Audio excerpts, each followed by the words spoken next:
Hey y'all, and welcome back to another video. How y'all doing today? I hope y'all are doing well out there on today. So today, let's first off get some house cleaning out the way. So this is a new channel. This channel is called the Blue Collar Wife. I have another channel that I'm changing the name. You all may know it as Sweet Life of Home. I have changed it to the Blue Collar Family, and I'm going to tell you why right now. Number one, I love Sweet Life of Home. It was a good fit for me for a year. I think I've had that channel name about a year, and I have been in much prayer about my my channel. And I was telling God, like, I like the name, but I'm not liking the name of this channel. And one day it just came to me to name my channel around what my family is like, which is we are a blue collar family. My husband is an electrician. And he's been an electrician as long as I've been out of high school, just about. And I thought, why not? Now, because I'm a firm believer that blue collar workers and essential workers are like the backbone of this country. They really are. We don't give them enough props. Thank you for everything you all do for us. But yeah, so I have my new channel name called the Blue Collar Family, which is going to be changing in a few weeks. And then I have this new channel, which is called the Blue Collar Wife. And this channel is pretty much for a mother, a wife, a single woman who want to have their life in line with the following of Christ. And here we are. Here we are. So you're going to see those changes happening pretty soon on my YouTube page, on my blog, as well as my on my podcast page. That's going to say the Blue Collar Wife. Now my podcast is going to be the Blue Collar Wife. This is where I'm going to do all of my podcast talks and all that stuff. And the Blue Collar Family is going to be the one that's going to have all of my recipes and family outings and my shopping hauls and all that stuff, because I just need to separate the two. I really need to separate the two. So that's what you're going to see on that channel, the Blue Collar Family. And this one is going to be all things podcast, just talking, sitting here and just chit chatting like we having just a sit down moment, pretty much. So, yes, I wanted to make sure I get that out there on today. So, with that being said, we're going to go ahead and get into this topic. So, y'all, this topic right here, I know it's going to be controversial. I already know it is. I already know it is. I already know it is. But it got to be talked about. And I think it's because it's turning a lot of people away from the church in general, especially young girls and young ladies. Um, so let's talk about it. So I used to be a boss babe in the church. Lord have mercy. And I'm no longer that. And I praise God that I'm not. But yeah, I used to be a boss babe in the church. And I am going to tell you why. I have given up being a boss babe in the church. And I know y'all are saying, girl, there is no such thing as boss babe in the church. Yes, it is. Yes, it is. I know. But yes, there are boss babes in the church. So I'm gonna tell you why I have given it up. The first reason why I have given up because of imposter syndrome. Let me tell y'all something. It's nothing more disheartening to see a young lady trying to keep up an image that they're miserable in. I'm telling you, because I lived it. I was pretty much pushed into being a minister, even though I didn't want to be a minister. But I just feel like, well, oh, if this is going to give me the clout that I need, then why not do it? But I didn't want to. It's just never been my thing to do. Um, and so I was doing something that I didn't enjoy doing. And that affected my relationship with Christ a whole lot. It really did because I was miserable. I was absolutely miserable. I was just like, I don't like doing this. But I had to keep this image, I had to keep this look or idea of what people thought I was, and to have people to ooh and ah over me of some cliche sermon that I gave or something that I read that made me look so deep and all of that stuff. And it got tiring. It got tiring. It got old. And I just felt like I wasn't being the person that God had called me to be. I'm trying to choose my words wisely. Um, I just felt like I was just not being real with God. I felt like I was pretending I was something that I really wasn't. So the imposter syndrome had overtaken me in a lot of things that I had even become judgmental of other people's sin. And this is how God humbles you, because I was judging people like, "Honey, ain't no way anywhere I would have did that. Or it ain't no way anywhere I would have put myself in that." And here I am calling myself being a minister and I'm pregnant out of wedlock. Tell me God won't humble you. And I tell people all the time, having my daughter was the best thing that God could have done for me, because at that moment I realized that your gig is up. Your gig is up, honey. And it made me start pulling back the layers of this imposter that I've been for so long. Because, when you've been an imposter for so long, pulling back the layers to find you, oh, honey, that is scary. Because you have kept this image for so long that you forget who you are, which is so sad, but it's so true. But it's so true. So being, a single parent, and a minister, and being able to pull back these layers of this woman that I did not know, it was a up and down roller coaster ride, but it was well worth it. Well worth it. Well worth it. I don't have to keep up this image of being something that I'm not. Um, Playing this role that I'm absolutely miserable in and I'm not at peace about it. Um, Letting go of a lot of church traditions and cliches in that church to be the authentic me. And I love it. I love every bit of being who I am now than what I was in my 20s and my mid 30s. I love it.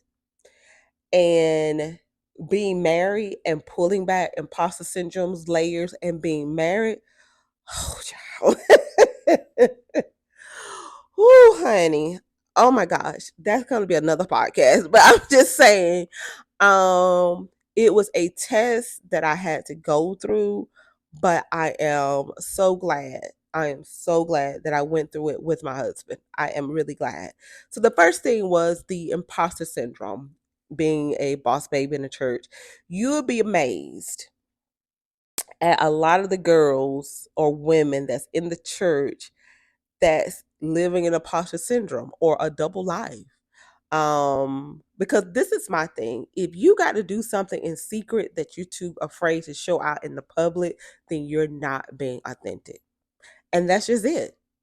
And if you got to go somewhere to do something that you always wanted to do because you don't want people to see you do it. And I know people say don't do anything that offend my brother. So if meat offend my brother, don't eat it and all that stuff. And that scripture I understand.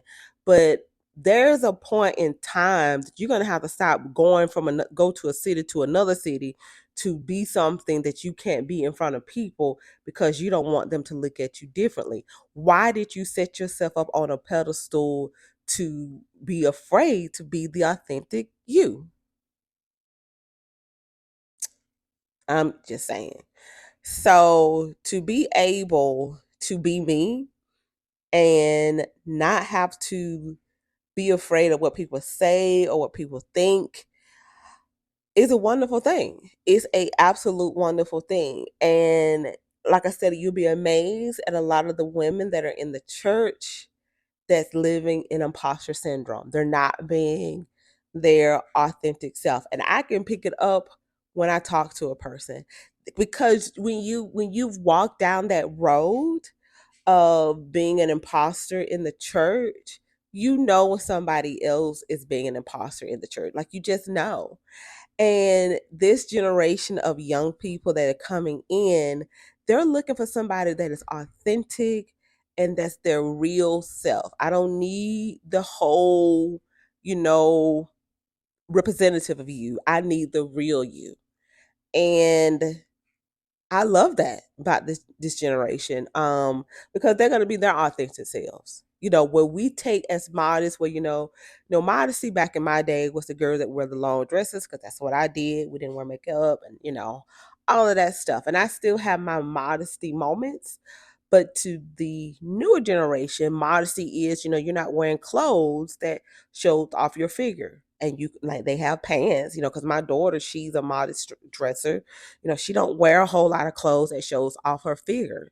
Um, and to in our generation, that didn't look good for a girl to dress like that. But in this generation, they're like, I just don't want to show off my figure. This is something that I want to save for my husband when I get married.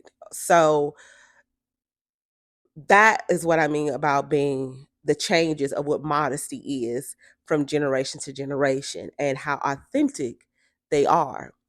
And when I see a young girl come into the church and they're talking to somebody who got all this stuff going on and they tilt their head like that, they have already picked up that you're not true to yourself like you say you are.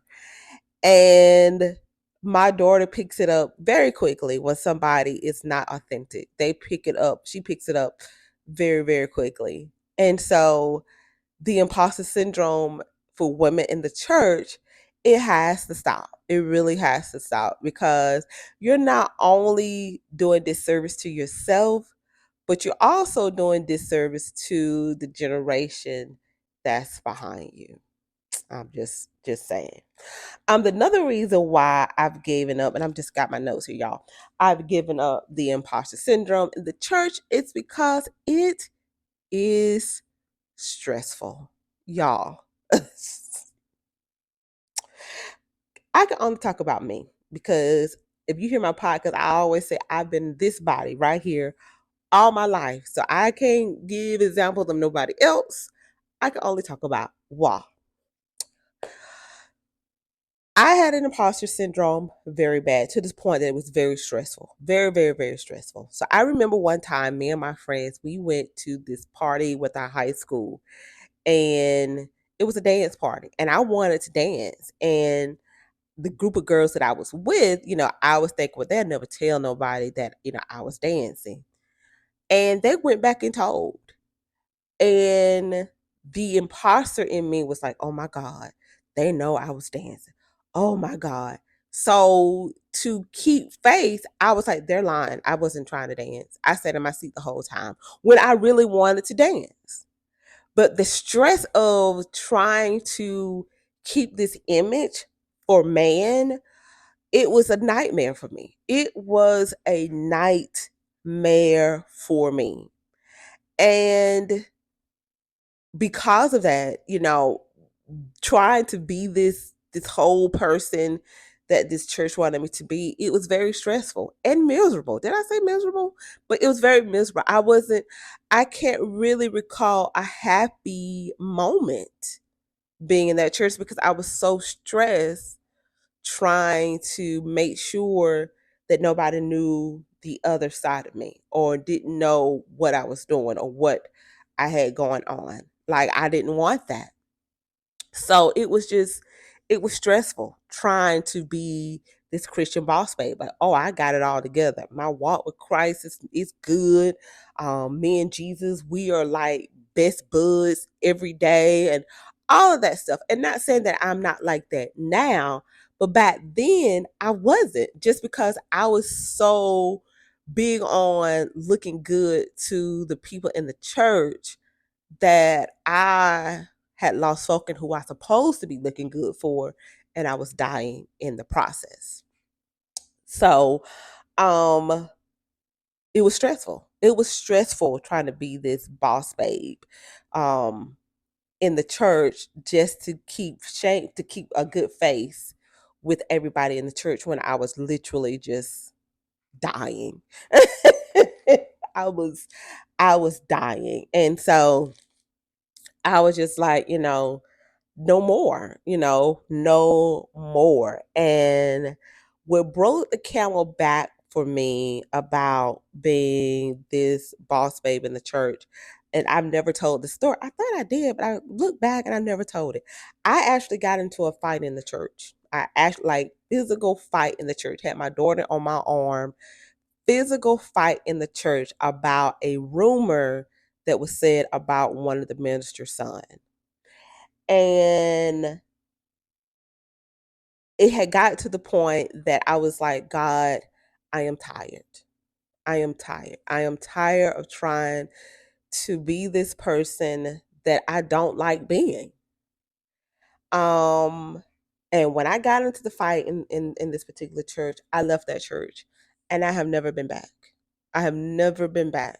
I see some of the members of that church and I'm still cordial with them, but it took me having my daughter and getting into that fight for me to realize this is not what God wants you to do. This is not what God called you to do. This is not the person that God wanted you to be. The girl that I got in a fight with, we get along fine. Like we still talk. But it took that moment for me to realize how being a boss babe has caused me to lose my focus of what God had called me to be. Now it didn't happen overnight, you know, tearing down this wall of being a boss babe, but it did happen. It did happen. Um, and I'm about to tear up here, but it took a process for me to be comfortable with me. It took a long time for me to tear down those layers of a boss babe in the church to be the person that I am today. And I'm more happy now of being the person that I am today than the person that I was 15, 20 years ago. And that's just the honest truth. That is the absolute honest truth. Because I'm me. This is me. This is me. Now, do that creeps come? Does that moment come up where I, want to go back to that person of being the boss babe? Absolutely. Do I quickly dismiss it? Absolutely. Because I don't want anything to ruin this peace that I have. So, yeah, I it's stressful. It was very stressful being a boss babe. So yeah, I don't do it. The next reason why I have given up the life of being a boss babe in the church is because it is very expensive. So, this is going to be a controversial statement, and I know it is, but if your clothes, makeup, hair, lashes, nails is costing you more to keep a roof over your head, gas in your car, and food in your home, I'm gonna need you to cut back. I'm gonna need you to cut back. Now, am I against looking good? Absolutely not. Absolutely not. Because I like to look good.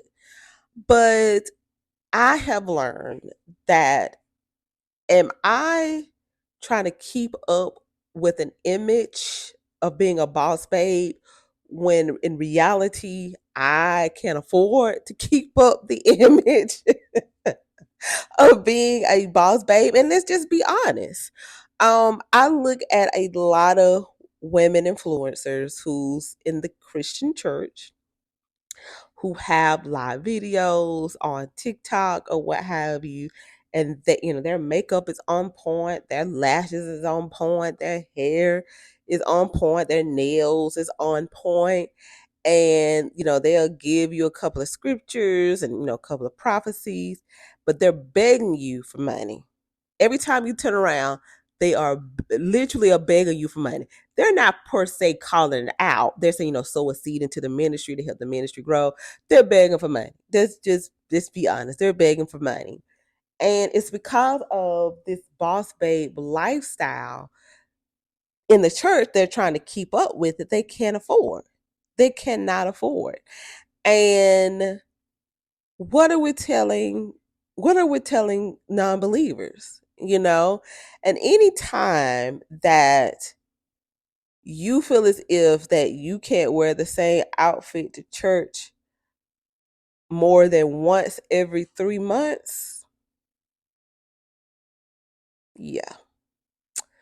um because we're not here to make it seem like, we got it all together, because that is the flaw that is happening in Christianity, is that, you have to keep up this outer image that, oh, I got it together, but inside you are dying. And that's the expense of trying to play this image that you got together, and you're dying. It's so expensive, y'all. And I was one of those kind of women, I had to have my hair done, every week. You see that's changed because I got my hair pulled back in a ponytail. And not saying that there's nothing wrong with getting your hair done every week if you can afford it. That's the thing. If you can't afford it, then you better get on YouTube and learn. Or I mean, do something that's not going to cost you to make life decision about food or getting your hair done. I mean, let's be honest. But I was one of those people. I had to get my hair done every week, and I couldn't afford it. I was buying outfit. I had more clothes than any human body needs. Like, I had clothes that I was pulling out that I had tags on and didn't know I had it. And that's just how crazy it was for me. And when I start pulling back the layers of being a boss babe and start being more like a capsule wardrobe is, and having like minimum clothes in my closet, because my closet's still busting with clothes that I need to pull out now that I haven't touched. But I am not as bad like I was, where I had to buy an outfit every 2 weeks. I was buying 2 and 3, 4 outfits because I couldn't rotate the clothes that I had in my closet. And it was expensive. It was expensive being this boss babe in the church. It was very expensive.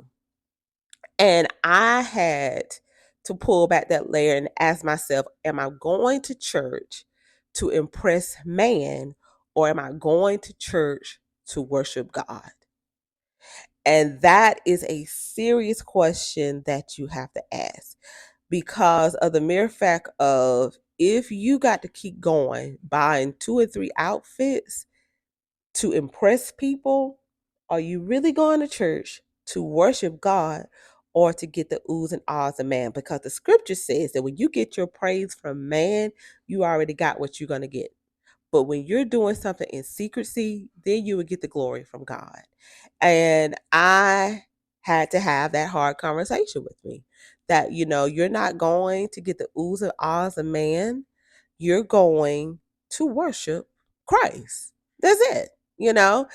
And when I realized that the expense that it costs, and it's not even the physical money expense, but my spiritual and my growth in Christ expense. Because I would go to church Sunday after Sunday looking good to the nines, and couldn't tell you what the sermon was about or tell you how that sermon edified me or how that sermon caused me to grow or what key points that I got out the sermon because I've done what I came to do to get the attention of people saying, "Ooh, girl, I love them shoes." Or where did you get that dress from? Girl, your hair is on point. I got the glory that I wanted. I didn't come to hear what God was saying. And those are the layers that God had to pull back from me of being a boss babe. Because, yeah. And when I started going to church to worship and hear God and what God has for me and what I need to break down in my life to grow, I saw a growth in me more so now than I did all of those years that I was in church. Um, Oftentimes, because, I get asked to do a lot of things in church, and I'm really hesitant about doing things in church just because I don't want to fall into that trap of being a boss babe again. So when people ask me to do stuff, I'll say, I'll let you know. And I go pray about it because, like, God, I don't want that particular thing to cause me to go back down this road of being a boss babe in church. I don't want to go back to that. So, yeah. So the expense of being a boss babe it's deadly to your spiritual life as well as your money. As well as your money. The another reason why I stopped being a boss babe, it's because of the cliques in the church. We don't want to talk about cliques. I had to raise up on that one. We don't want to talk about cliques. We don't talk about cliques in the church. There's always that clique in the church. Let me tell you something. Church should not be like high school. It should not be like high school. Church should really be a community. Now there are some people that you gravitate to that you just get along with, but there are church cliques. Like the church cliques. And when you know the church cliques, that is not good. That is I was in the church clique, so I know. I knew the church cliques. These are the cliques that is real good with the pastor and the pastor wife. They get invited to the stuff and all of that, and it is a place I don't want to be in because I have been in the church cliques, and I'm gonna tell you something. When I was in the church cliques, y'all, I was the biggest hypocrite in the church cliques. And the reason why was because if you didn't have like a certain education, you didn't have a particular good type of talent, or if you didn't have this certain amount of money, or you couldn't get in the clique. And and I know y'all like, oh, that's not going in the church. Yes, it is. It is going on in the church. And I didn't like it. I didn't like it. I didn't like it. I didn't like it at all just because when I was in the clique, I was that kind of person that, like I was that kind of person. And now being on the outside of the clique, and now I'm the one that's being looked at like, it doesn't feel good. But you reap what you sow. And I sowed that seed and now I have to reap it. And I'm like, it's more to me than, education, money, or talent. But because of me doing that to other people, now I'm being spoon fed it back. And I'm fine with it, because being in the clique is one of the worst things that can cause havoc on your spiritual walk with Christ. Let me say that one more time. I may say that a third time. Being in a clique that is not godly. Let me say that. Being in a clique that's not godly, it can cause havoc on your spiritual life because if that one person don't stand up because somebody's singing, nobody stands up. If that one person don't come to church because they don't like who preaching, nobody come to church. How is that causing you to grow? It's not. And I was in those type of cliques in the church, like if we didn't like if one person in the clique didn't like a certain person, we all didn't like that person. If one person didn't like the preacher that came, we all didn't like a preacher. And that preacher could be given a good word sermon that can help you to grow, but because you in the clique and the clique don't like that person or a particular sermon, then you tune out what God could be telling you to help you to grow. And I'm no longer doing clicks. And being on the outside, I have no problem with it. I have no problem being on the outside. I do not want to be in the clique. So, there's a few couple of people that knows me at my church because my church is like 1,500 members strong. And that's not including guests and all that stuff. But there are cliques in the church. There are cliques in my church. And you know them. Like you could just sometimes I sit in the balcony and I can be looking down as church dismissed and I could pick out the cliques in the church. And like I said, there's different there's cliques and then there's people that just have good Christian relationship, like the motherboard. The motherboard is going to hang out with each other because, there's their friends or what have you. And it's open for anybody to be on the motherboard if you reach a certain age. Then there is the Sunday school. My husband, he's the Sunday school superintendent. So, he has, a conversation, a relationship with the Sunday school department. But there are those cliques that, you can come up and say, hey, how y'all doing? Oh, hey, how you doing, girl? Praise the Lord. So yeah, the cliques. And like I stated, being a boss babe in the church and being part of the cliques, I have many stories about being in the clique of the church and how it was so detrimental to my spiritual growth in church. Oh my gosh. You'll be amazed. You'll be amazed. There had to be another podcast on that one. But yeah, so that's another reason why I am no longer a boss babe in the church is because of cliques. The last reason is the reason why I'm no longer a boss babe in the church is because the freedom and the peace that I have right now. This peace that I have, it passes all man understanding. Um I don't have what I wanted from God. This young lady, she had said something and it has been sticking to me ever since then. She said, God will give you what you need and give you your wants later.